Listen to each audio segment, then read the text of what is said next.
So ito guys, magandang gabi sa inyo. DIY tayo kahit gabi.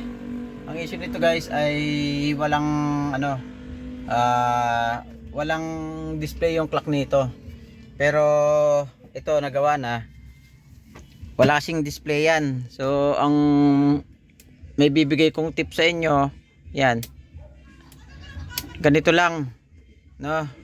Pag walang display yung clock nyo, ganito lang ang gagawin nyo. So kung matatanggal nyo yung cover nitong ano, dashboard, tanggalin nyo yung clock.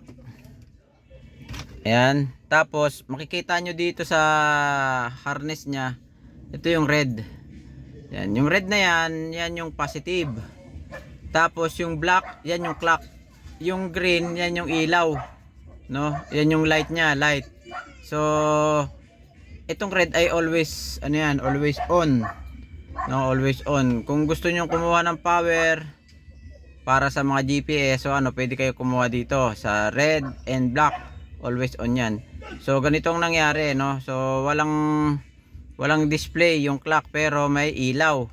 May ilaw yung ano nyo, buo. So minsan ang ginagawa lang nila pag walang display, nisprayan ng WD-40. Yan. Yung WD-40 applicable to pagka ano, pagka yung display ay basag. Ibig sabihin hindi kompleto. No, may display pero hindi siya kompleto, basag. No, so para matest ito kung buo, kagaya niyan, tanggalin niyo siya. Tapos makikita niyo dito sa likod. Yan, itong pin na yan, yan yung positive, yung nag-iisa dito sa dulo. Tapos ito, negative. Yan, yung negative, yung sumunod negative. Pag yan nilagay niyo ng power na 12 volts, magkakaroon ng display. Pag nagkaroon ng display, ibig sabihin goods yung ano nyo, goods tong clock. Walang problema, no? Walang problema sa clock, good siya. Yung sumunod yun, ito ilaw, yan ilaw. So ito yung positive, negative para magkaroon ng display ng clock, negative para magkaroon ng display ng light, ilaw yung clock nyo.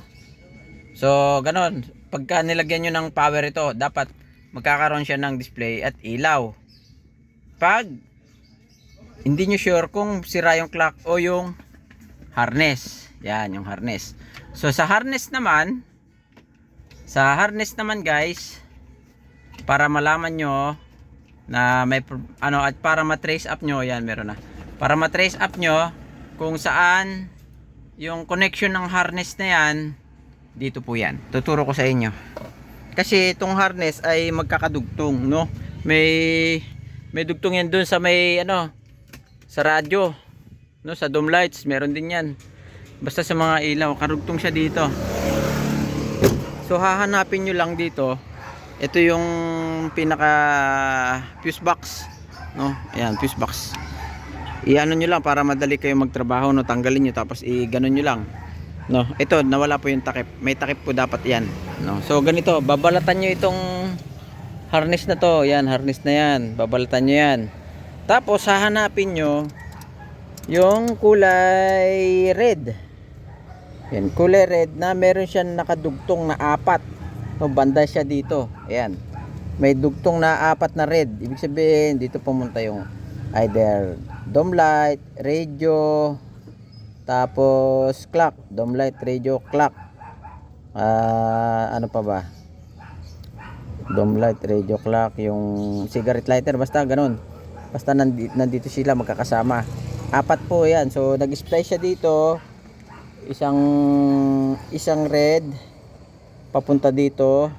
So ang main fuse po niyan, yung nandito ay yung sa may dome, no?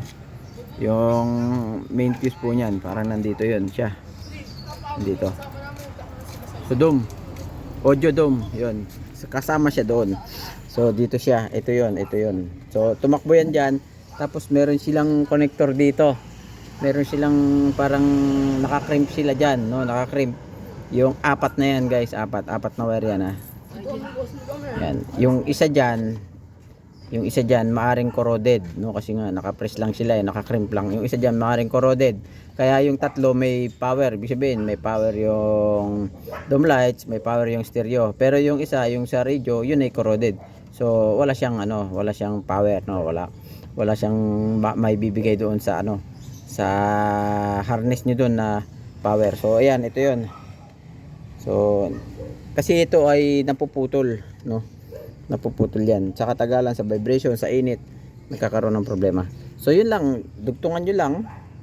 Tapos yun, i-splice nyo na lang diyan. Pagdugtungin niyo na lang yung apat, then magkakaroon na kayo ng magkakaroon na kayo ng either ng dome, ng stereo, ng cigarette lighter, ng audio, stereo, yan.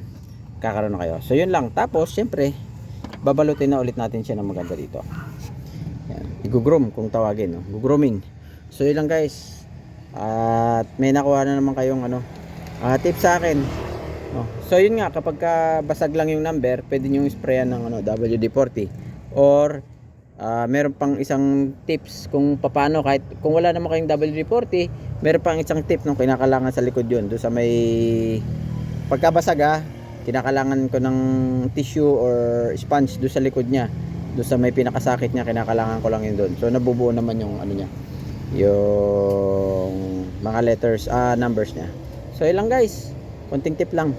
God bless. Isuzu Crosswind Sportivo, XT, XL, XTI, XUBI, Sportivo X, no, isa lang yung niyan, yung harness niyan. So yun lang. God bless and bye bye.